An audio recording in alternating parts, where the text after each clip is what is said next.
Una competencia fundamentalmente significa o requiere ser capaz de afrontarse a problemas reales, auténticos. Por lo tanto, cualquier método que pretenda evaluar competencias lo que debe hacer es presentar problemas auténticos que permitan eso. Entre ellos, pues, por ejemplo, tendríamos los proyectos educativos, ¿no? Proyectos que de alguna manera tengan un impacto sobre la población o sobre la comunidad. Yo creo que serían de los mejores métodos posibles para evaluar de una manera eficaz y pertinente las competencias. Buenas tardes y bienvenidos todos los que hoy nos acompañáis aquí en el Salón Rioja. Y quería también dar la bienvenida a todas las personas que nos están escuchando en nuestros centros de Ibercaja de Teruel, de Huesca, de Guadalajara y de Logroño. Y también todas aquellas personas que por streaming están conectadas a través de la plataforma heraldo.es. Muchísimas gracias por acompañarnos esta tarde, hoy, en la que vamos a tratar un tema muy importante, como es la evaluación. A lo largo de todas estas semanas estamos en la 7ª edición de Educar para el Futuro. Está siendo un foro de debate muy interesante en torno a la innovación educativa de la mano de expertos que nos van acompañando semana tras semana. Hemos visto distintas metodologías, como es la gamificación, como es el aprendizaje por proyectos, como es Flip Classroom, etcétera, ¿no? A lo largo de todas estas semanas surgen distintas metodologías activas necesarias para un aprendizaje diferente dentro de esta revolución educativa que estamos viviendo. El otro día nos acompañaba uno de los ponentes extranjeros y nos decía que en España que la percepción que tenía es que se está produciendo una verdadera primavera en la educación, ¿no? Me parece que, bueno, pues que es un comentario muy positivo y lo quería compartir con todos. Hoy, como decía, tenemos aquí con nosotros, nos acompaña Carles Monereo. Muchísimas gracias por acompañarnos. Y experto en este aspecto tan interesante y tan necesario como es la evaluación. Si estamos poniendo el foco en nuestros alumnos, en el aprendizaje por competencias, pues lógicamente también debemos de cuestionarnos si los métodos de evaluación empleados hasta ahora son los correctos, son los más adecuados. Habrá que explorar otros modos de evaluar.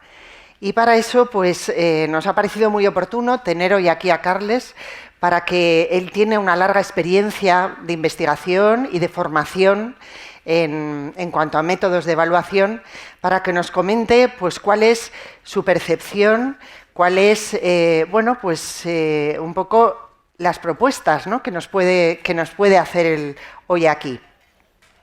Por comentar algunos rasgos del currículum de Carles Monereo, él es doctor en Psicología por la Universidad Autónoma de Barcelona, es catedrático de Psicología de la Educación, es profesor en la misma universidad desde hace 35 años, donde imparte asignaturas de grado, posgrado y doctorado.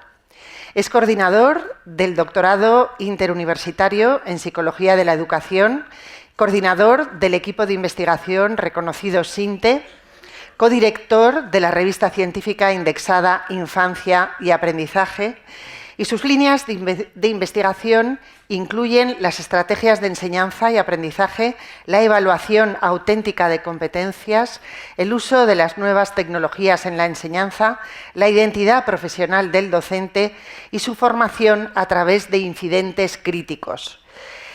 Carles ha escrito más de 200 publicaciones entre libros y artículos. Algunas publicaciones destacadas, por ejemplo, PISA como excusa, repensar la evaluación para cambiar la enseñanza, docentes en tránsito, análisis de incidentes críticos en secundaria, hablemos de educación. Bien, creo que, que Carles es uno de los profesionales expertos en España ahora mismo para hablarnos de los métodos de evaluación. Muchísimas gracias, de verdad, por estar aquí hoy, un viernes por la tarde. Hace falta verdadero interés por la formación. Felicidades por haber elegido estar aquí hoy con nosotros. Y además, bueno, pues ya se ve que el frío no está siendo un inconveniente para estar hoy aquí. Muchas gracias. Gracias. Bueno, pues buenas tardes a todas y a todos.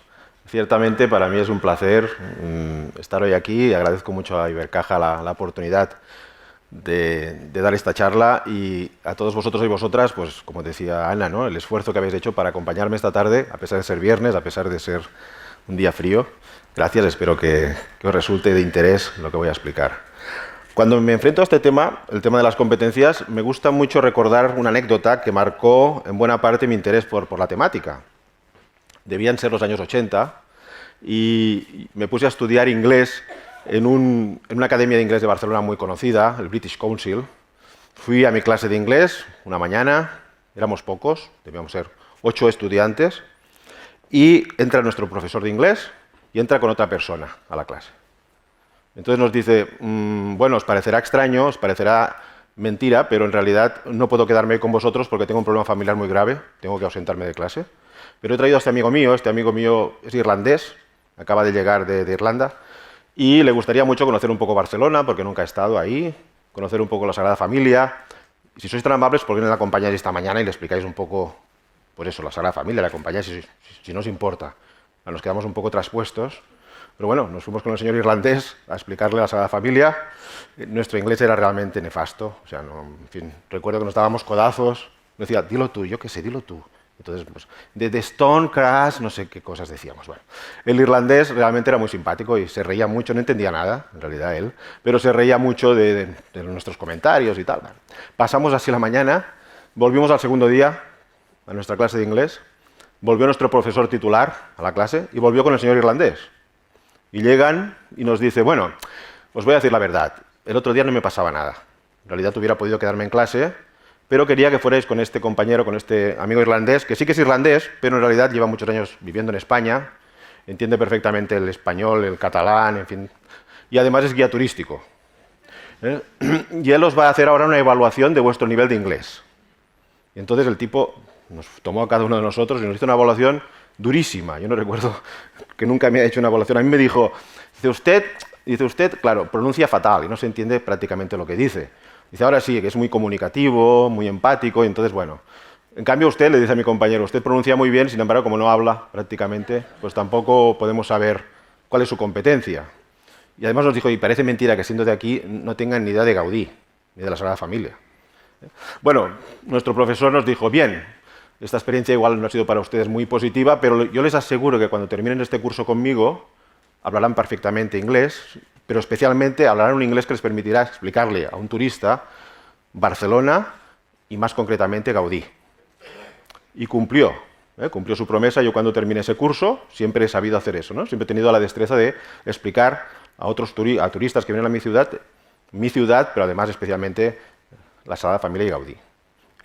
Para mí en ese momento no se hablaba de competencias, claro, pero a lo largo de los años he visto que eso es una clase por competencias, y eso es evaluar competencias. Consiste en enfrentar al alumno desde el primer momento a una situación real, que es la que de alguna manera tendrá que afrontar cuando termine esa asignatura, y garantizar que cuando termine ese alumno va a ser capaz de resolver eso. Ahí se producen, como ven, una serie de características interesantes, ¿no? La situación te implica, el alumno tiene que hacer algo, algo complejo, pero eso le permite al profesor evaluar al alumno ya de entrada, y encima, además, el alumno sabe que cuando termine, eso lo sabrá hacer, da sentido a la actividad. Y a mí me parece, y siempre he intentado cumplir eso, ¿no? Cuando empiezo a dar mis clases, siempre lo primero que hago es plantear un problema real, auténtico, luego hablaremos de qué quiere decir esto de auténtico, y que los alumnos de alguna manera sepan desde el principio a dónde quiero llevarles. Porque saben desde el principio que cuando vosotros terminéis mi asignatura, sabréis resolver este problema. Bueno, en el día de hoy yo había pensado en el siguiente digamos, menú, y quería hablaros un poco de estos 5 temas. En primer lugar, me gustaría deciros por qué la evaluación es tan importante. Porque la evaluación, desde mi punto de vista, es el componente fundamental para innovar en educación. Y diríais, bueno, ¿y eso no es empezar por el final, empezar por la evaluación? Yo creo que no. Yo creo que si queremos innovar, si queremos hacer cambios consistentes y sostenibles en la escuela y en los centros educativos en general, debemos empezar por cambiar la evaluación. En segundo lugar, decir también que para mí lo más importante no es tanto las competencias, identificar qué competencias debe tener un ciudadano en el siglo XXI, sino sobre todo identificar qué problemas debe afrontar un ciudadano del siglo XXI. lo que debe marcar lo que enseñamos a los estudiantes son los problemas que deberá afrontar. Desde mi punto de vista, la enseñanza obligatoria forma ciudadanos y, por lo tanto, deberíamos decidir un ciudadano en la Comunidad de Aragón qué tipo de problemas típicos, frecuentes se va a encontrar y que debe ser capaz de resolver para sobrevivir. En la universidad, yo creo, en formación profesional se forma profesionales y luego, además, hay gente que se forma para ser investigador. Esos serían los tres fines, las tres finalidades fundamentales de la educación, ¿no? Formar ciudadanos, formar profesionales, formar investigadores. El tercer punto que voy a tratar pues, es hablar de algunos métodos para evaluar competencias. No todos los métodos de evaluación son útiles, claro. Para evaluar competencias, el método tiene que ser auténtico, tiene que responder a unas características e intentaré explicar cuáles son. En cuarto lugar, me gustaría hablar entonces de un cierto decálogo, de un cierto resumen de entonces cuáles deberían ser las competencias de un buen evaluador educativo. Pues hablaremos un poco de ello y al final recordar que lo que estamos planteando, y lo decía Ana en su intervención, es un cambio cultural. Es decir, un cambio potente, en el sentido de que ya no nos basta la evaluación tipo test, la evaluación a términos de pruebas tradicionales. El modelo de evaluación que aún se mantiene a veces es el del programa de televisión Saber y Ganar.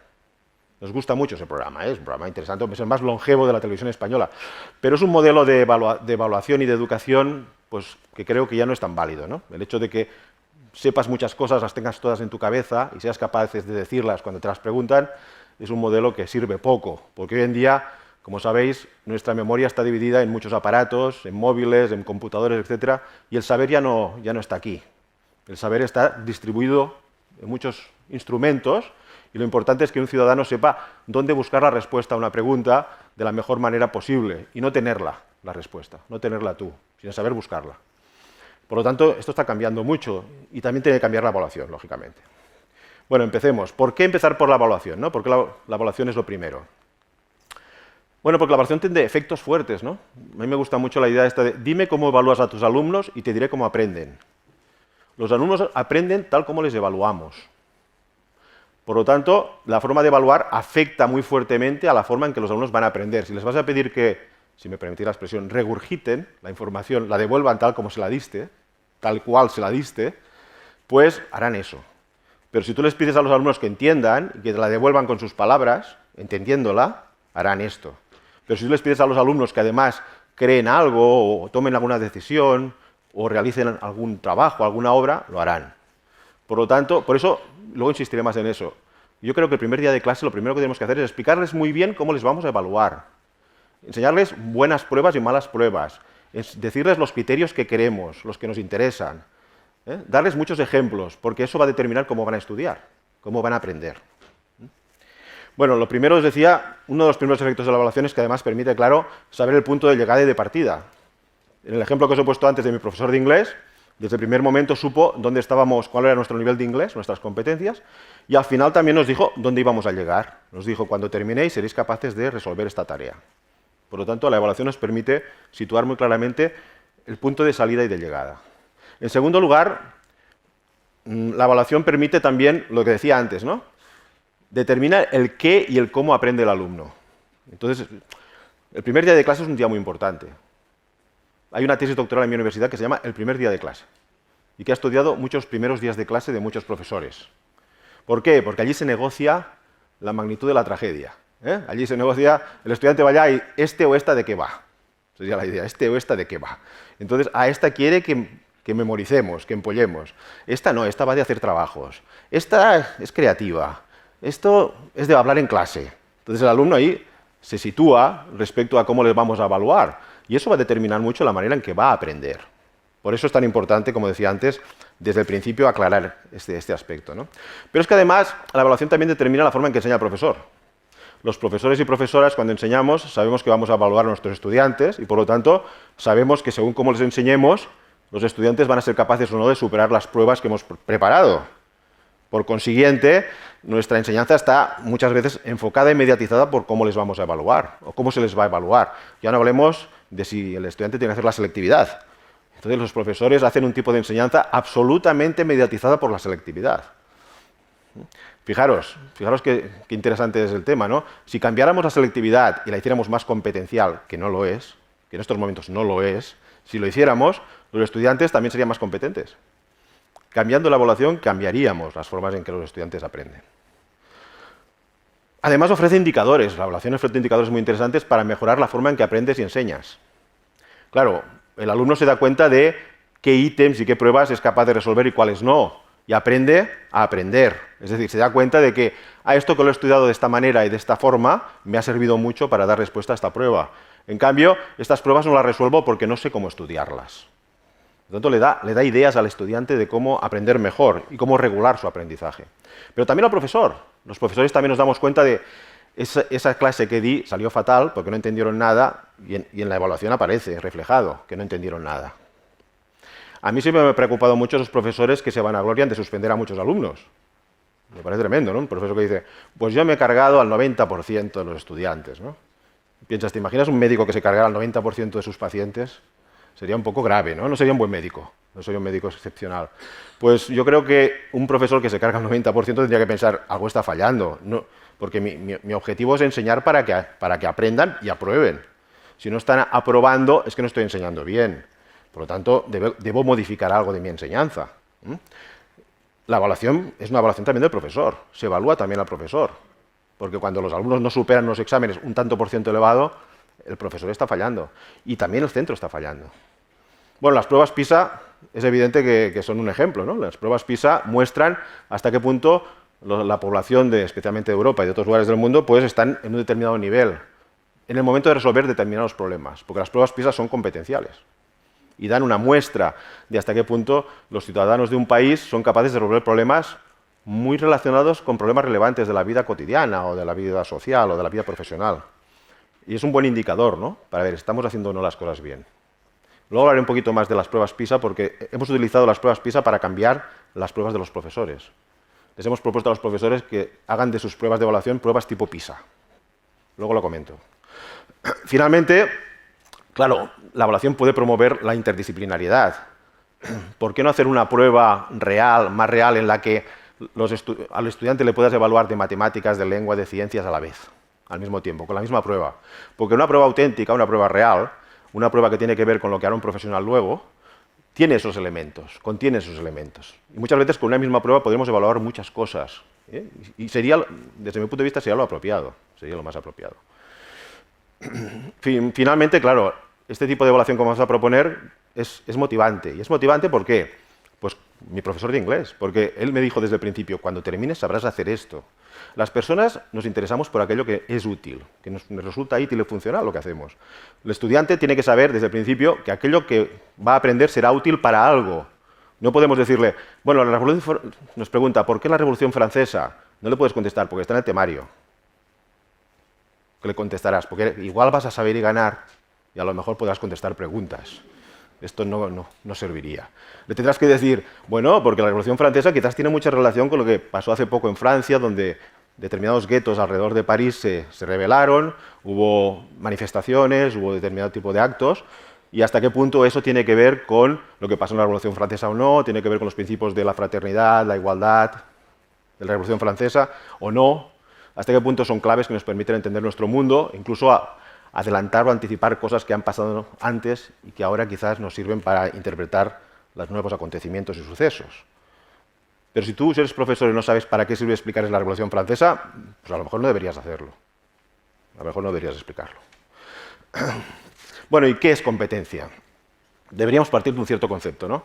Y no me voy a extender mucho porque se ha hablado bastante de la cuestión y la verdad es que me gustaría cumplir un poco el tiempo que se me ha dado. Pero, en todo caso, decir que básicamente ser competente quiere decir resolver problemas relevantes. Y para resolver un problema relevante, pues tú tienes que tener unos conocimientos, desde luego. Tienes que tener conocimientos de saber decir, verbales, de saber hacer, procedimentales. También tienes que tener conocimientos de cómo situarte actitudinalmente en determinadas situaciones, saber estar, saber sentir. Por lo tanto, a veces se dice, no, aquí no enseñamos por conocimiento, sino por competencias. Esto es una barbaridad. Porque, claro, una competencia requiere conocimientos.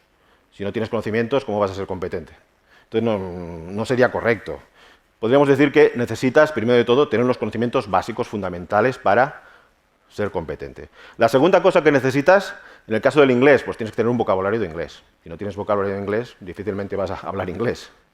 La segunda sería, bueno, y entonces, cuándo y por qué utilizar ese vocabulario. ¿De qué manera utilizar ese vocabulario? ¿En qué contextos? Eso sería la estrategia. La idea de decir, cuando a una persona que es amiga le digo hi, que es más informal, o cuando le digo pleased to meet you, porque es, digamos, una persona, digamos, que no conoces o que entonces haces un acercamiento mucho más formal. Entonces tienes que decidir cuándo utilizas una u otro conocimiento en cada caso, y eso es ser estratégico.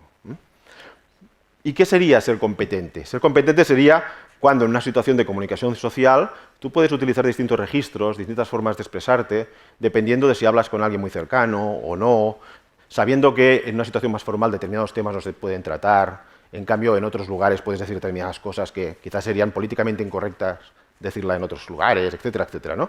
Tienes que saber situarte en y resolver problemas comunicativos, en cada caso. Por lo tanto, conocimiento más estrategia igual a competencia. Pero como os decía al principio, para mí lo importante de las competencias no son tanto la lista de competencias, sino, sobre todo, los problemas a resolver con esas competencias. Los problemas a resolver. Lo primero que tendríamos que hacer, por lo tanto, es decir, cuando un alumno o una alumna termine un ciclo, o mi asignatura, o un ciclo, o una etapa educativa, ¿qué problemas prototípicos frecuentes habrá que resolver? Podemos hablar de dos tipos de problemas, ¿no? En general, problemas habituales, frecuentes. Un dentista con frecuencia hace caries y endodoncias. Estos son sus problemas frecuentes, prototípicos. Luego puede haber otros emergentes. Las formas de comidas, las comidas de la alimentación cambian y los problemas de la dentición cambian. Y ese dentista tendrá que saber acomodarse a los nuevos tiempos y al nuevo tipo de problemáticas. Pero lo más prototípico es eso, ¿no? Lo que hace habitualmente. La pregunta sería, ¿qué problemas son prototípicos, frecuentes, en un ciudadano en la Comunidad de Aragón y que deberíamos intentar, el alumno tendría que saber resolver a partir de la enseñanza obligatoria? Entonces, identificar cuáles son los 10, 15 problemas prototípicos que todo ciudadano debe saber resolver para sobrevivir como ciudadano, para ser una persona que pueda vivir sola e independientemente. Y esos podrían ser unos mínimos. ¿Qué tiene que saber de comprar y vender? ¿Qué tiene que saber como consumidor? Desde el punto de vista de la salud, ¿qué tiene que saber?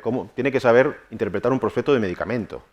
¿Qué tiene que saber? Tiene que saber hacer una declaración de renta. ¿Qué cosas tiene que saber un ciudadano normal, típicamente, para sobrevivir y no necesitar una ayuda externa, no ser dependiente? Esa es la pregunta que me parece que deberíamos hacernos. Por lo tanto, ¿por qué? Porque eso va a determinar lo que le vamos a enseñar. Yo creo que hacer listas innumerables de competencias del tipo el alumno adquirirá sentido crítico. ¿Y esto qué quiere decir exactamente? ¿Sentido crítico para qué? ¿En qué sentido? ¿Dónde? ¿Cómo? ¿De qué manera? Creo que es mucho mejor decir desde el alumno, mira, en tu barrio donde vives, pues hay muchos atropellos últimamente. ¿Por qué? Porque faltan semáforos y señalizaciones. Vamos a hacer una carta al alcalde para pedirle y denunciar esta situación y pedirle que ponga señalizaciones en nuestro barrio. Bueno, esto es una manera de entender, tener sentido crítico, pues ahí aterrizas en algo concreto. Yo creo que debemos aterrizar en problemas concretos, porque al final, ¿cómo evaluaremos si ese alumno tiene sentido crítico o no? ¿Qué le haremos hacer para evaluarle? Es fundamental determinar, por lo tanto, qué problemas vas a resolver después de la escolaridad obligatoria. Cuando salga nuestro alumno de nuestra escuela, ¿será capaz de vivir como ciudadano independiente? ¿Será capaz de resolver los 10 problemas prototípicos que todo ciudadano debe resolver para vivir sin ser dependiente? Para mí esa sería la consideración. Dejadme que os explique una pequeña anécdota personal también. En mi universidad, los psicólogos nos encontramos y dijimos, ¿qué competencias debe tener un psicólogo de la educación? Yo soy un psicólogo escolar. ¿Qué competencias debe tener? Y nos reunimos, ¿no? Y entonces hicimos una lista que en varias vidas una persona sería incapaz de conseguir, ¿no? Imposible. Yo además dije, y además tendríamos que hacer una asignatura de elegancia. Digo, porque claro, un psicólogo trata con personas y tiene que ser un poco elegante. Y casi la cuelo. O sea, casi hacemos una asignatura de elegancia. Me dijo un compañero, sí, pero vamos a poner estadística 4, porque también eso es muy importante, ¿no? Y entonces la pregunta es, ¿los psicólogos elegantes resuelven mejor los problemas que los psicólogos no elegantes? No, no está demostrado. O sea, no. No es una variable importante ser elegante o no. Por lo tanto, no puede ser una competencia. ¿Qué va a decidir por dónde vamos a cortar el pastel? Lo cortamos por los problemas. Si usted tiene que resolver esos problemas, hay que enseñarle esto. Y nada más. Esto. Básicamente esto. Luego aprenderá muchas cosas más. El alumno, cuando sale de la obligatoria, puedes coger muchos caminos. Uno de los problemas, por ejemplo, es que en general los profesores en secundaria suelen pensar que el alumno tiene que ser historiador, filósofo, matemático. No, el alumno tiene que ser ciudadano. Y tiene que necesitar las matemáticas, la historia, para entender su vida como ciudadano. Pero hasta allí. Se suele decir al respecto que las profesoras de infantil aman a cada uno de sus niños, de sus alumnos. El profesor de primaria ama a su grupo clase. El profesor de secundaria ama su materia, la química, la física, la historia. Y el profesor de la universidad se ama a sí mismo. Y algo habrá de eso, Bueno. Aquí ven algunas de las pruebas típicas que hacemos en las pruebas, en los exámenes, algún tipo de preguntas típicas, ¿no? Dibuja las partes de una planta y escribe su nombre. ¿Esto para qué? O sea, para ir a saber y ganar. ¿Para qué sirve esto si lo tienes en internet? O sea, esto fácilmente cualquiera sabe esto y además, ¿para qué? Tienes una lista de ríos peruanos, con su nombre y su longitud, clasifícalos. Bueno, en general, no, peruanos, españoles, lo que sea, pero ¿para qué de nuevo, no? ¿Quieres tener una lista de los nombres clasificados por la longitud? O sea, el saber, decía un amigo, el saber no solo ocupa lugar, ocupa también tiempo.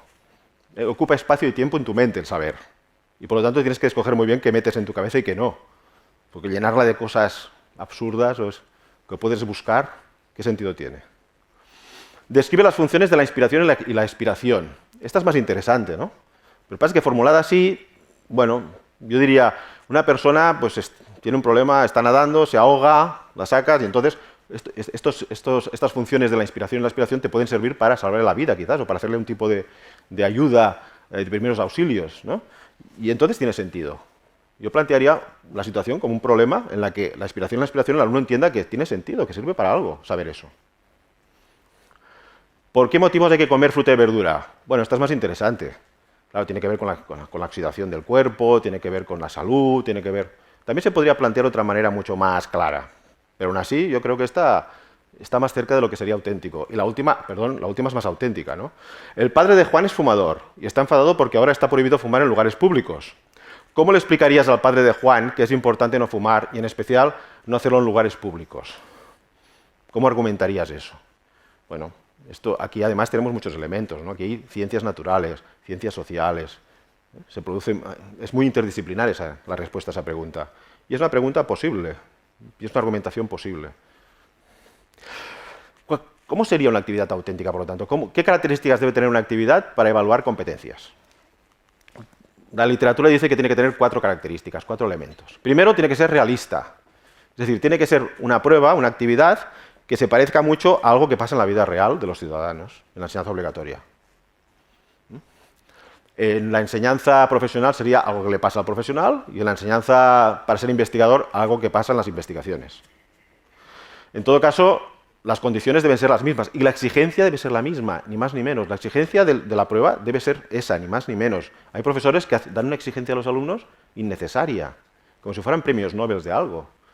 Es que no me vienen bien preparados. ¿Pero bien preparados para qué? ¿Para tu examen? ¿O para la vida? ¿O para qué? Hay que decidir para qué. Hombre, un médico puede decir, no me vienen preparados, no están preparados para hacer una intervención quirúrgica. Bueno, aquí hay un para qué. Pero, por ejemplo, en medicina, pues la formación suele ser muy interesante, ¿no? Hay alguna película, ¿cómo se llama ese? El doctor no me sale el nombre, ¿cómo se llamaba el doctor? ¿Perdón? House. House, que era un tipo bastante desagradable. Pero, en todo caso, en la serie hay un ejemplo de pedagogía auténtica fantástica, porque toman una enfermedad y trabajan sobre ella, y hacen hipótesis, las prueban, y las van desmintiendo. Esa es la formación competencial. Tomas un problema, lo vas examinando, vas probando cosas, vas viendo que si funcionan o no, y al final das una respuesta. Eso es un problema y motivante, absolutamente motivante, ¿no? Implicador, además. Relevancia. La relevancia tiene que ver con que además lo que estás aprendiendo sea útil, sea aplicable. Repito, a las personas nos interesa aquello que es aplicable. Yo creo que esta conferencia les puede interesar en tanto en cuanto pueda ser en algún punto aplicable a su realidad o les haga reforzar o al contrario, ¿no?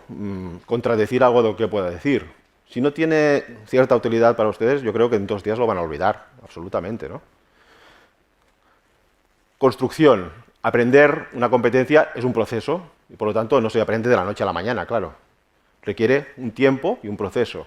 Se empieza siendo muy incompetente para llegar a ser poco a poco más competente. Por lo tanto, la evaluación tiene que permitir ver ese progreso. Tiene que permitir ver cómo ese ese estudiante va pasando de una situación poco competente a una muy competente. Finalmente, debe ser un tipo de prueba que socialice, un tipo de prueba en la que se utilicen el vocabulario, los medios, el equipo de la comunidad real sobre la que estás trabajando, ¿no? Si tú trabajas con los niños, pues les enseñas a devolver cambio y vas al mercado con ellos, pues ellos van a ver cómo las personas en el mercado utilizan determinada jerga en el momento de hablar, qué tipo de materiales utilizan, cómo se visten, de qué forma interaccionan con el público, y tú te estás socializando ahí, ¿no? Estás entrando en una comunidad de práctica. Pues son pruebas, por lo tanto, que son realistas y auténticas en el sentido de que se parecen mucho a lo que pasa en la vida real. Bueno, si tomamos estos esquemas que acabo de decir, es decir, estas dimensiones, como veis, académico versus extraacadémico, irrelevante, impersonal para el alumno o muy relevante para el alumno, que sea reproducir la información, que sea decir lo que ya te dijeron, o que sea construir la información, hacerla tuya, apropiártela, decirla con tus palabras, tomar decisiones personales. Estos ejes definen un poco posibles pruebas de evaluación. Yo os voy a poner unos ejemplos, algunos de ellos, algunos que he utilizado, pero hay muchos más, claro. En todo caso, es evidente que, por ejemplo, aquello que es académico, irrelevante y reproductivo no puede evaluar competencias. No tiene sentido. En realidad, las pruebas de lápiz y papel en general pues son difíciles que evalúan competencias, ¿no? Yo hace muchos años que a mis estudiantes, por ejemplo, que quieren ser psicólogos, les pongo un caso real y ellos pueden llamar por teléfono, ir a internet, utilizar los apuntes, lo que quieran, porque yo lo que quiero es que sean profesionales. Y los profesionales tienen en su casa teléfono, móvil, tienen amigos, llaman. ¿Qué es eso de hacer un examen con tu memoria, lápiz y papel y ya está ahí? Yo no iría nunca a un médico que me dijera, le voy a abrir de arriba abajo, pero no se preocupe porque todo lo tengo aquí, ¿eh? Yo no consulto nunca con nadie, no miro internet, todo lo llevo aquí. No me fiaría de este profesor, de este médico. Le diría, no, pues yo quiero que hable con sus colegas y que explique mi caso y que mire en internet y usted que se conecte. Eso de llevar las cosas encima, además ya no es posible, porque la información es excesiva, es demasiada, entonces es casi imposible hacer eso, ¿no? Hay otras pruebas que, bueno, están cerca de lo que sería académico, extraacadémico, ¿no? Por ejemplo, los casos de pensamiento. A mí este tipo de pruebas me gustan, son las pruebas en las que básicamente lo que hacen es mostrar a otras personas que piensan de una determinada manera y el alumno tiene que decir si piensa como esa, como esa. Voy a poner un ejemplo. Imaginaros una profesora que está trabajando la argumentación en clase, la argumentación, el alumno que sepa dar argumentos a favor o en contra de algo, y les hace una primera prueba. La profesora les dice en clase,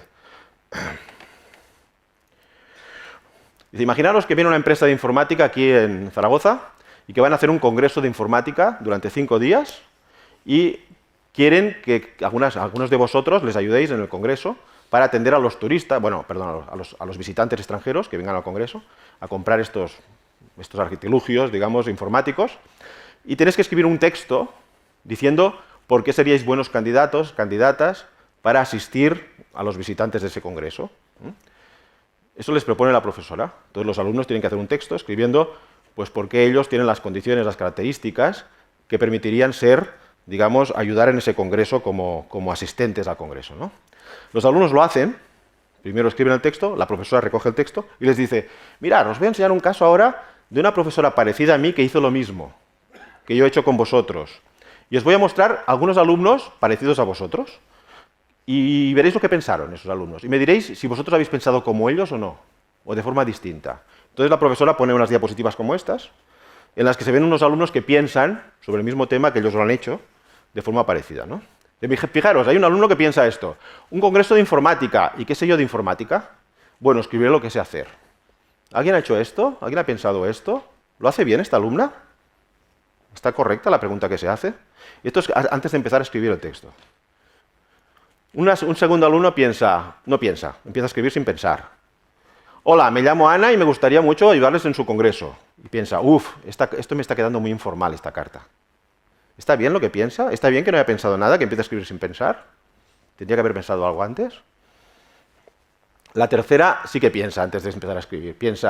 Primero pensaré en el tipo de personas que probablemente quieren en este congreso, que trate bien a la gente, que hable inglés, que sea de confianza y que sepa de ordenadores. No tiene muy claro que en ese congreso uno tenga que saber de ordenadores. Tiene esa duda. La cuarta alumna es muy distinta. Dice, seguro que en internet encontraré cartas que ya estén hechas. Copiaré una y luego la adapto. ¿eh? ¿Alguno ha pensado esto? Diría la profesora. ¿Os parece que va bien? ¿Encontrará cartas que le servirán? ¿Las podrá adaptar?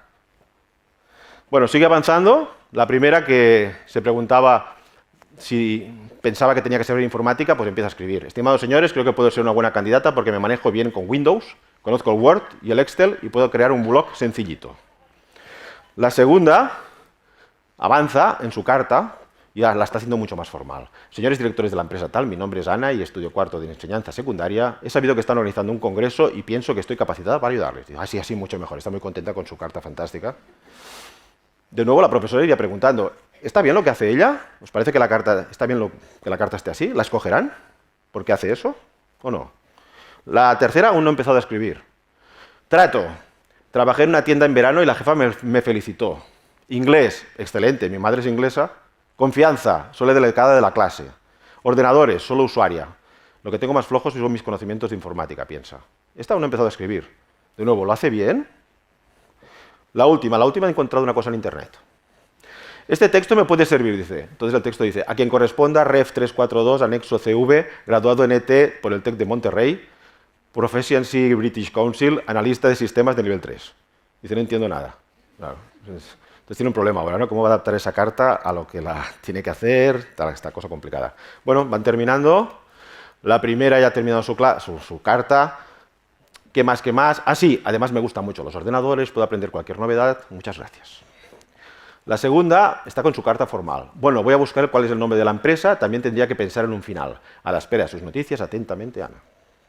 Excelente, está muy contenta. La otra ha empezado a escribir ahora su carta, al final, ¿eh? Muy señores míos, aunque mis conocimientos de informática son básicos, posiblemente eso no importe demasiado para lo que necesitan. En cambio, hablo perfectamente inglés, tengo experiencia en el trato con el público y como delegada de mi clase, soy una persona de absoluta confianza. Si desean más información, mi móvil es tal, atentamente. Si les interesa, me llamarán, piensa. La última ha hecho un arreglillo con su cosa de internet. Dice, a quien corresponda, escribo por su anuncio de CB, enseñanza media, buen aprovechamiento, estoy en cuarto curso. Entonces la pregunta a los estudiantes es, ¿a quién escogerán? ¿Qué os parece? ¿A quién escogerán? ¿No? Les preguntas, ¿quién ha hecho como la primera? ¿Quién ha hecho como la segunda? Les puedes preguntar, y eso ya es la evaluación. ¿Qué consejo le daríais a cada uno de estos estudiantes? Si vosotros fuerais sus profesores, ¿qué consejos les daríais? ¿Qué han hecho mal? ¿Qué tendrían que haber hecho? ¿Por qué no lo han hecho? ¿Cómo lo podrían hacer? Eso es una evaluación de competencias. Una evaluación de competencias en una situación que puede ser real. Estás trabajando argumentación. Estás trabajando una argumentación, además, que pueden ellos utilizar para cuando busquen trabajo, con lo complicado que está, además, ¿no? Y, además, te sirve para evaluar. Bueno, algún otro ejemplo. No voy a ponerlos todos porque no nos da tiempo. Tenía unos cuantos. Bueno, resolver problemas y casos, eso es más conocido. Utilizar los apuntes de los alumnos. En bachillerato, en la universidad, tú puedes hacer que los alumnos tomen apuntes en clase y luego sobre esos apuntes hagan algún tipo de material especial, ¿no? Demostrando que están entendiendo la información.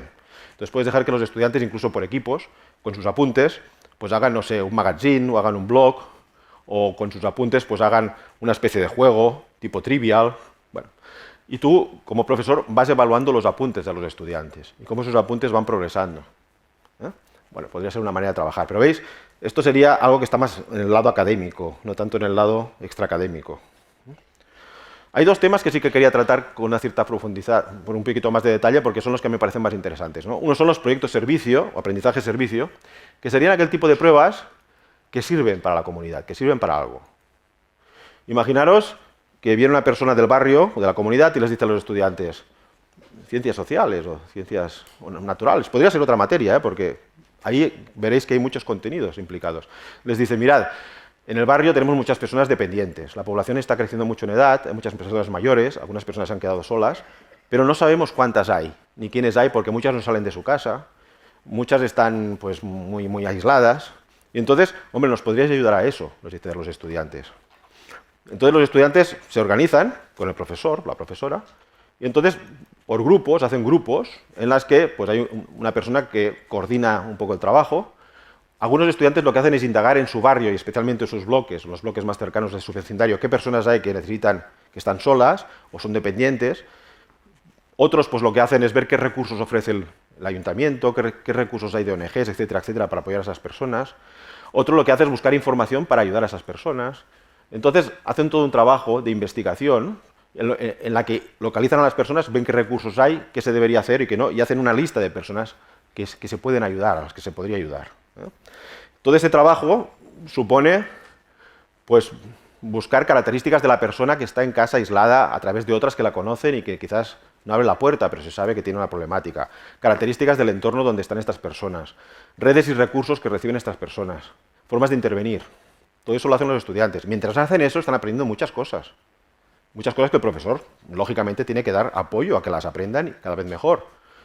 Y cuando surja un tema, pues el profesor da apoyo respecto a dar conocimiento sobre ese tema e ideas sobre ese tema, ¿no? Y los alumnos finalmente hacen una propuesta, ¿no? Hacen una propuesta en el sentido de que un día en clase pues dicen, bueno, en nuestro grupo hemos trabajado esto de esta manera, hemos encontrado estos resultados, vemos que lo que se tendría que hacer es esto, vemos que hay algún tipo de recursos que podrían hacer la red de vecinos, de proximidad, pero hay otros recursos que debería hacer el ayuntamiento y no hace, o está haciendo en parte, y quizás nosotros también como centro pues podríamos hacer este tipo de actividad. Hace unas propuestas. A mí me parece muy interesante que además, cuando hagas esas propuestas, no solo los compañeros hagan preguntas y el profesor, que sería evaluación, sino también que venga alguien de la comunidad. Quizás que venga una persona dependiente allí, explique la propuesta y diga, esto está muy bien, esto nos ayudaría, esto no me ayudaría, esto. Y que igual también venga una persona pues, dedicada del ayuntamiento, dedicada a estos temas, y evalúe el trabajo de esos estudiantes. Dé, por ejemplo, unos puntos la nota. A mí que la comunidad evalúe el trabajo de los estudiantes me parece un tema clave. En mi caso, por ejemplo, vienen psicólogos a mi clase y evalúan el trabajo de mis futuros psicólogos. Pues, ¿por qué no pueden venir a mi clase ciudadanos que evalúen el trabajo de futuros ciudadanos? Eso al alumno le encanta, además, porque, claro, tiene mucho que ver con lo que después será, con lo que después hará. Y que una persona reconocida en un ámbito valore su trabajo, pues es muy motivante. Bueno, finalmente se presenta la propuesta, se evalúa, como os he dicho, los alumnos la evalúan, los compañeros hacen preguntas y también evalúan, y personas externas también evalúan esa propuesta. Y al final, me parece muy importante también que ese proyecto, ese trabajo que se ha hecho, que sea útil, que sirva para algo. Por tanto, ese proyecto tiene un impacto público porque se presenta al ayuntamiento, se pone en un blog, o se ofrece a la comunidad de vecinos, o se ofrece a las personas implicadas. Es decir, tiene una trascendencia más allá de lo que es la escuela. Sirve, es útil. Bueno, proyectos así hay muchos. Ahora recuerdo, por ejemplo, me viene a la cabeza uno que me pareció muy interesante porque los chavales estaban enloquecidos de entusiasmo, ¿no? Y es un grupo de chicos en la zona del Maresma, por allí por Blanes, que ayudan a un laboratorio. Allí hay un centro de investigación científica sobre el mosquito tigre. Y estos estudiantes lo que hacen es localizar los lugares donde posiblemente hay infección, digamos, de mosquito tigre y anidan los mosquitos tigres. Entonces hacen una especie de mapa de lugares en la ciudad donde por las características y condiciones seguramente ahí pueden anidar los mosquitos tigre. Y claro, dan esa información al centro de investigación que lo utiliza. Ellos se sienten salvadores del mundo casi, ¿no? Se sienten, digamos, entusiasmados. Este tipo de trabajos, el alumno aprende, resuelve problemas reales y además se implica personalmente, se implica emocionalmente. Y recordamos sobre todo lo que nos emociona. Las cosas que recordamos finalmente son aquellas las que hemos vivido, que nos emocionan, ¿no? Si ahora os preguntara qué recordáis de cuando estabais en secundaria o en media, recordaríais 3 o 4 anécdotas en las que hubo un impacto emocional, sobre todo.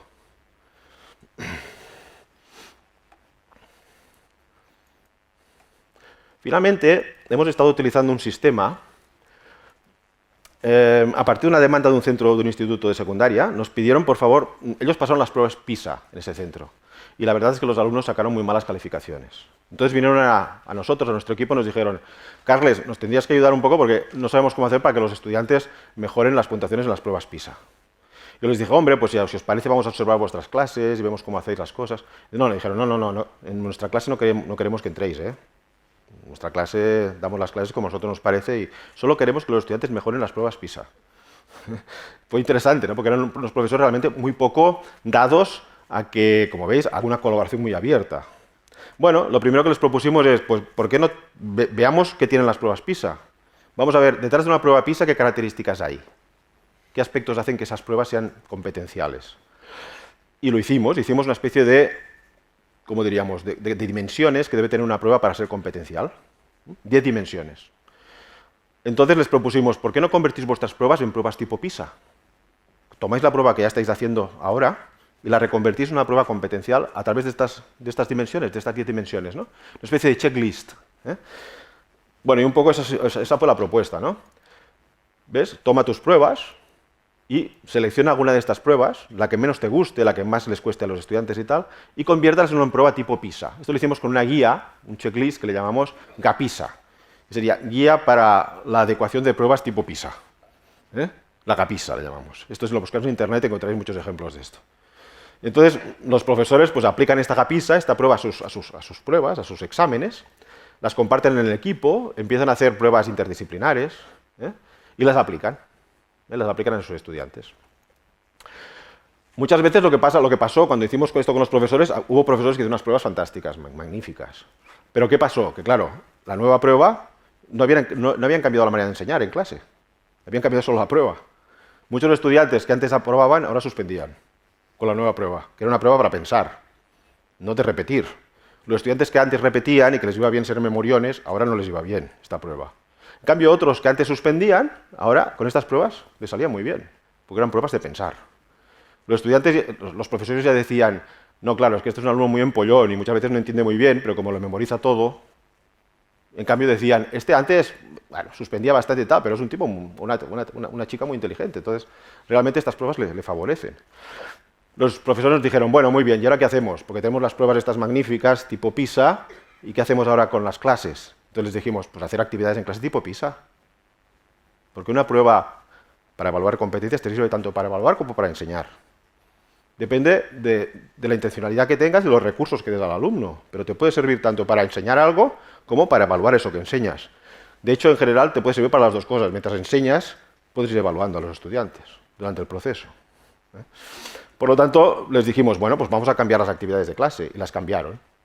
Y poco a poco fuimos creando un repositorio de pruebas. Las pruebas mejores de los profesores las fuimos guardando, y ahora tenemos, bueno, un buen repositorio de pruebas competenciales de todas las áreas, que son buenos ejemplos de evaluación, ¿no?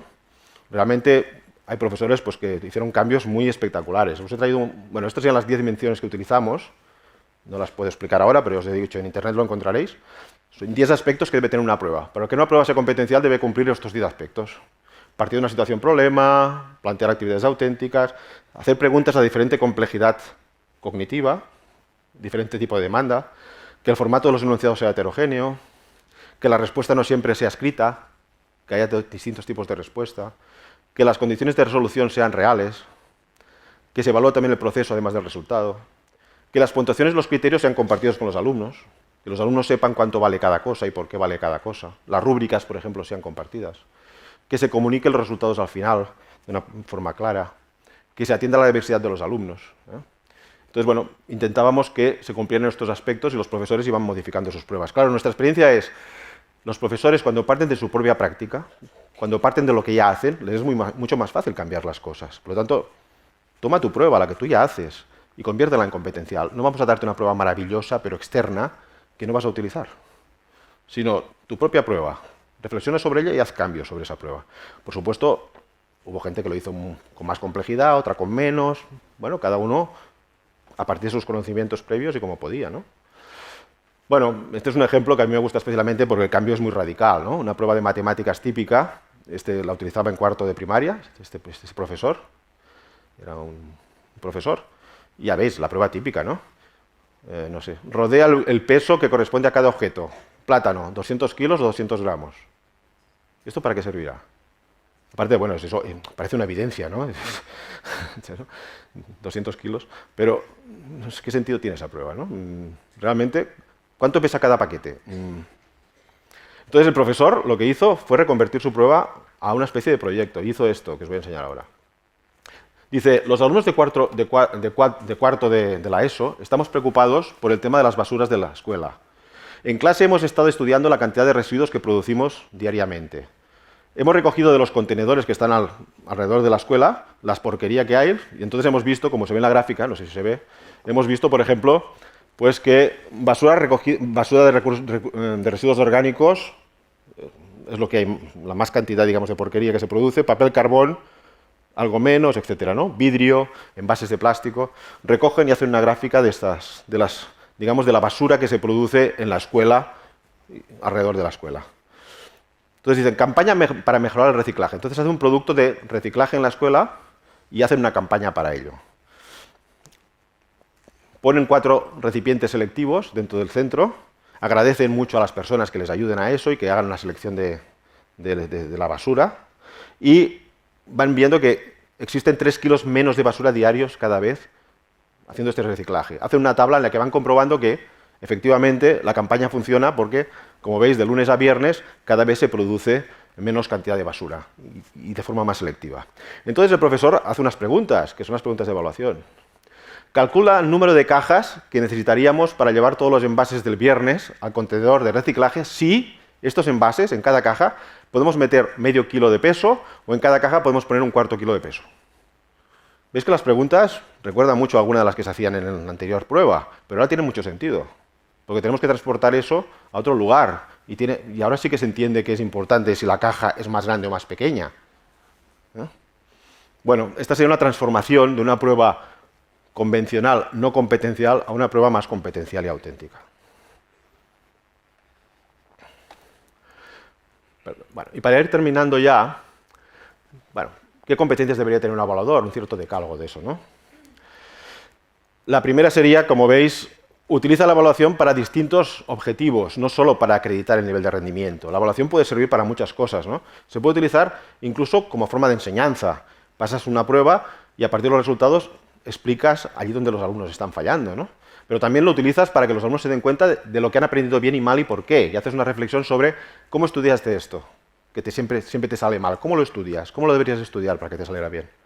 Puedes utilizar la evaluación para muchas cosas, ¿eh? Expon desde el principio y con claridad lo que esperas de tus alumnos, los criterios con los que corregirás cada prueba y cómo preguntarás.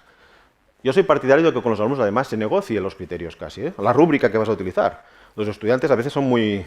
En esto pueden ser, digamos, muy lúcidos. Entonces te dicen, hombre, profesor, pero no puede ser que este aspecto valga más que este, porque este es más complicado que el otro. O aquí falta un elemento que usted no ha tenido en cuenta, que es que esto también podría valer. Y entonces puedes negociar esa rúbrica. A mí me parece muy interesante porque entonces ellos la hacen también suya. Es una rúbrica compartida. Lo mismo con aspectos por ejemplo, con aspectos de disciplina en el aula, lo mismo. Yo soy muy partidario que cuando llegues al aula el primer día de clase hagas un contrato con los alumnos firmado, en la que se diga, ¿se podrá utilizar el móvil o no en clase? ¿Cuándo y por qué? Y los alumnos, discutes con los alumnos y dices, si una persona tiene que utilizar el móvil por una urgencia, lo podrá hacer, pero entonces tiene que avisarme antes de clase.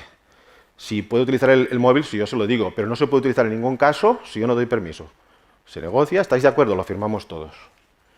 En caso de que alguien incumpla eso, ¿qué pasará? Entonces también se puede poner, ¿no?, una condición. Ese alumno borrará la pizarra o recargará las cosas o no sé qué. O le retiraré el móvil durante una semana.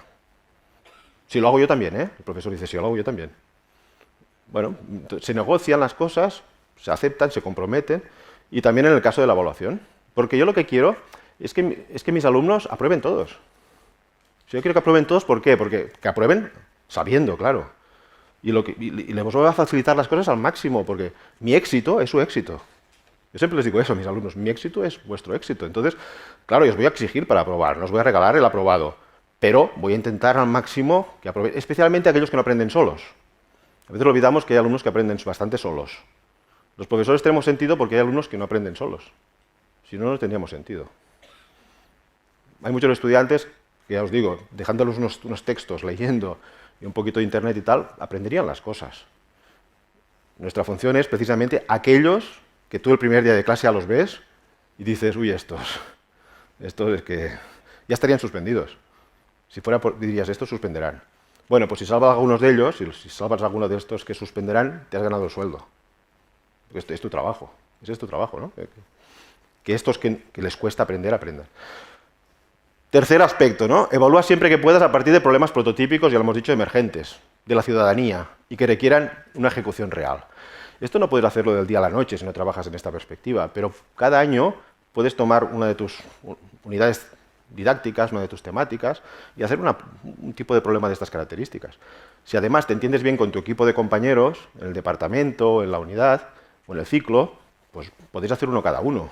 Con lo cual yo voy a trabajar sobre ese tema y voy a hacer un tipo de prueba más competencial sobre ese tema, tú haces otra, y en un curso tenemos 4 o 5 pruebas. Por tanto, la transformación se puede hacer, pero yo siempre creo que es mejor, como es aquello, lo mejor es enemigo de lo bueno. Es mejor hacer las cosas que se pueden hacer, realistas, buenas, y no pensar en utopías o en cambios radicales. Paso a paso, pero eso sí, que cada paso sea sólido, no volver hacia atrás. Cuarto, evalúa también los procesos a partir de los cuales tus alumnos aprenden. Bueno, lo hemos dicho antes, ¿no? Es una construcción, por tanto me interesa ver dónde el alumno va fallando en esa construcción. Quinto, trata de que tus alumnos tomen conciencia de sus errores y valora sus progresos. El tema de los errores es muy importante, esto daría para otra conferencia, ¿no? Pero estamos en un momento realmente grave. Los estudiantes no soportan el error, los fallos. Bueno, consideran el error siempre un fallo. Y por lo tanto, negocian al máximo las puntuaciones y el 7, no sé qué. El otro día veía una primita mía de 8 años que se quejaba porque la profesora le había puesto un 8,2, necesitaba un 8,4 y era injusto. Estamos, no sé qué estamos haciendo con todas las puntuaciones. Bueno, de hecho, yo de entrada diría que en la obligatoria no tiene que haber puntuaciones. Si es que, ¿cómo vamos a suspender a alguien de ciudadano? O sea, en la obligatoria estamos formando ciudadanos. Por lo tanto, vas a suspender a alguien de ciudadano, si lo será igual. Será ciudadano. Entonces, que sea el mejor ciudadano posible. Además, ¿cómo vas a comparar un niño que llega de una situación familiar realmente depauperada, que ha venido de otro país, que no habla el idioma, que viene de un país donde la enseñanza es de memoria pura y dura, con otro que tenía muchas posibilidades, que en su casa vienen personas extranjeras, que tiene televisión por cable? No se pueden comparar. ¿Cómo les vas a evaluar igual? Bueno, este es otro tema, ¿eh? Me estoy yendo un poco de tema. En todo caso, creo que es importante que el alumno entienda que el error es una ocasión para aprender siempre. Y que hay que equivocarse, porque cuando uno se equivoca, tiene la posibilidad de aprender mejor. Si uno no se equivoca nunca, esto es malo, porque finalmente uno no tiene recursos, porque nunca le ha pasado nada. Sexto, evalúa su competencia de autorregulación frente a la incertidumbre. También es importante, una prueba auténtica, ¿qué pasa? Que una prueba auténtica tiene momentos en que igual no son tan, como diríamos, como la vida real, ¿no? Pasan cosas que no te esperas.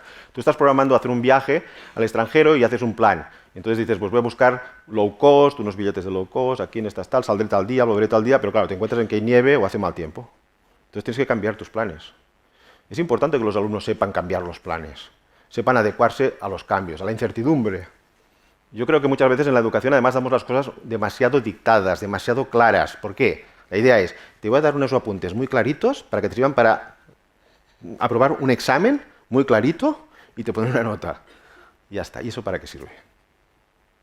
Sí, para que pruebes el examen. Bueno, pero lo que se trata es de formar ciudadanos, no que aprueben exámenes, no aprobadores de exámenes, ciudadanos. Entonces, realmente creo que es importante que en esas pruebas además pueda haber momentos de incertidumbre. Por ejemplo, les haces una prueba en la que hay aspectos de matemáticas, les dices, bueno, a partir de ahora no podéis utilizar la calculadora, y se la retiras, a ver qué hacen. O al revés, le dices, poner una línea roja en el texto porque es que me he dejado un dato. Quiero que a partir de ahora tengáis en cuenta ese dato que me he dejado porque me he olvidado antes. Y le dais un nuevo dato y veis qué hacen con el nuevo dato. Si son capaces de regular, de cambiar lo que estaban haciendo, etcétera, ¿no? Podéis hacer una pregunta, la que queráis. Yo responderé la verdad. Y tú ves qué hacen con tu respuesta. ¿Y qué preguntan? Preguntar es fundamental, ¿no? Podéis buscar en Internet una cosa y me decís qué habéis buscado y qué habéis hecho con lo que habéis encontrado. Entonces tú puedes introducir cambios en la prueba para ver cómo los alumnos ajustan esos cambios, cómo tratan la incertidumbre. Evalúa qué uso hacen de distintos recursos para resolver esos problemas, lo que decíamos, ¿no? Internet, tal, hablar con un amigo, llamar por teléfono, bueno, recursos que un ciudadano del siglo XXI tiene acceso absoluto a ello. ¿Qué uso hacen de esos recursos para resolver problemas reales? Trata que el nivel de exigencia se acorde con lo que deberán afrontar en la realidad. Eso ya lo he dicho antes también, ¿no? ¿Cuál es el nivel de exigencia que tiene que tener la prueba? La que tendría un ciudadano que se enfrentara a esa misma prueba. La misma. Ni más ni menos. Yo siempre digo que la culpa siempre es de los abuelos. Porque, fijaros, salen de la universidad, te van a la empresa. Entonces los empresarios dicen, es que me vienen tan mal preparados, es que no saben nada. Se los tienes que enseñar todo de nuevo. Y los de universidad decimos, ¿cómo llegan de secundaria? ¿Qué les enseñan en secundaria? Si no les enseñan nada. Los de secundaria de primaria, ¿no? ¿Qué hacen en primaria? Jugar. Solo juegan, ¿no? Porque no saben nada. Entonces vamos a los de infantil, lo mismo, ¿no? Sí, muy divertido, mucho que la castaña, la primavera, pero no saben nada. Los de infantil dicen, los padres los miman, los malcrían. Y los padres que dicen, los abuelos. Los abuelos ya no tienen escapatoria. Eso la culpa es de los abuelos. Bueno, y finalmente, diseña mecanismos para evaluar la fiabilidad, la validez y la coherencia de tus pruebas. Una prueba competencial, que generalmente supone una rúbrica para evaluar este tipo de actividades, tiene que mejorarse y optimizarse cada año, ¿no? Tienes que revisarla. Y a veces hay un alumno que te da una respuesta que te sorprende, y es una magnífica respuesta, y la incluyes en tu rúbrica. Y a veces te das cuenta que hay un aspecto que valorabas demasiado y que en cambio no tiene tanto sentido respecto al resultado final. Por tanto, se trata de pruebas que vamos mejorando y que podemos negociar con otros compañeros, y vamos estableciendo como buenas. Bueno, y para terminar, hablar un poco de qué cambio supone eso, ¿no? Claro, este cambio de evaluación que estamos diciendo cambia las preguntas y los intereses. Ya las preguntas no son ¿cuántos alumnos se han presentado? La pregunta es ¿cuántos alumnos se han interesado? ¿Cuántos alumnos han pasado el curso? Sino ¿cuántos pueden afrontar problemas relevantes? ¿Cuántos son repetidores? No. ¿Cuántos saben dónde fallan? ¿Cuántos han cumplido nuestros pronósticos? No. ¿Cuántos han superado nuestras expectativas? ¿Qué ítems cambiaría en el próximo examen para sorprenderles? Es muy divertido el examen sorpresa que hacen algunos profesores. ¿Pero esto para qué lo haces?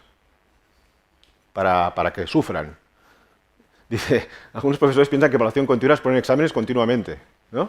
¿Y esto para qué lo haces? Para mortificarles, no es por una forma de martirio. Si tu objetivo es que sean buenos ciudadanos y tienes que conseguir que aprueben los exámenes, ayudarles a que aprueben.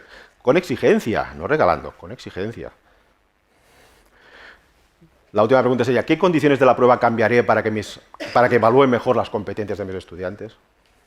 Bueno, para terminar, una frase que me gusta del que fue ministro de Educación, al margen de consideraciones ideológicas, el que fue ministro de Educación, que es Ángel Gabilondo, que decía lo siguiente, y que creo que la frase es muy oportuna, dice, lo que no se evalúa, se devalúa en educación. Pero además, lo que se evalúa mal, se deteriora con el tiempo. Por tanto, evaluar es un tema clave, es un tema que tenemos que ponerle mucho más esfuerzo, no es un tema en absoluto secundario o menor, sino que desde mi punto de vista es el tema focal y central de cualquier cambio e innovación. Y que muchas gracias por seguir aquí. Gracias. Muchísimas gracias, Carles, porque yo creo que sí, ¿no? Que se han abierto ventanas hacia esa reflexión que tenemos que hacer todos sobre esa nueva cultura evaluativa, ¿no? en la que tiene que estar la comunidad educativa. Muchísimas gracias. Gracias a vosotros, un placer. Y bueno, encantado.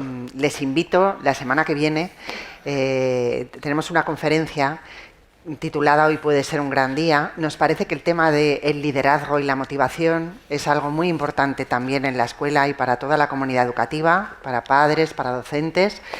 Y también la semana que viene trataremos en una formación, en un EduLabi, de cómo influye la naturaleza y el entorno en el aprendizaje. Vendrá para la primera conferencia que les comentaba Ángel López Naranjo y para hablar del entorno y la naturaleza Heike Freire. Creo que, bueno, pues que son también otras dos buenísimas oportunidades, ¿no? de seguir aprendiendo de los mejores. Muchas gracias y buenas noches.